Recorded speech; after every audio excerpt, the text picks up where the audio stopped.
Ás portas da Casa Consistorial, o presidente da Deputación da Coruña, Valentín González Formoso, foi recibido polo alcalde Santiago Freire e varios membros da Corporación Municipal. Dende alí, a comitiva de autoridades dirixiuse ata a Rúa Anxo Senra para supervisar a actuación realizada, que permitiu a renovación da rede de saneamento existente e a renovación tamén da rúa, incluindo a reorganización das prazas de estacionamento e a mellora das beirarrúas, que se atopaban en moi mal estado. As obras supuxeron un investimento de algo máis de 200.000 euros, sufragados con cargo ao Plan de Obras e Servizos. Unha obra que foi incluída a través do Plan de Obras e Servicios do POS e que supuxo unha remodelación, reorganización tamén da vía e sobre todo, pois, un aspecto máis humanizado que o que tiña anteriormente e buscar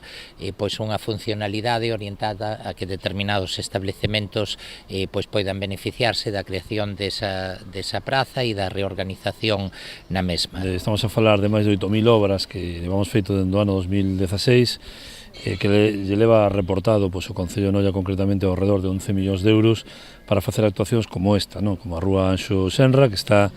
executada con gusto, co cuidado de empregar materiais de fácil mantenimento e sobre todo de garantir pois, a accesibilidade e de alguma maneira unha estética que permita de alguma maneira que os veciños e veciñas se sintan cómodos coa súa rúa, non? Eu creo que conciliamos todos os valores que fan que unha obra fora un acerto. Tamén visitou a estrada provincial 1105 que une Noia con Boiro, na que se prevé volver a actuar coa finalidade de mellorar a súa seguridade, o tratarse dun vial cunha alta densidade de tráfico, fundamental na vertebración das comunicacións entre as comarcas do Barbance e Muros Noia. E donde, por unha parte, conectan con Lousame, conectan con Boiro. Estamos a falar de unha inversión de 900.000 euros nunha que está a punto de ser adxudicada e outra xa adxudicada en execución que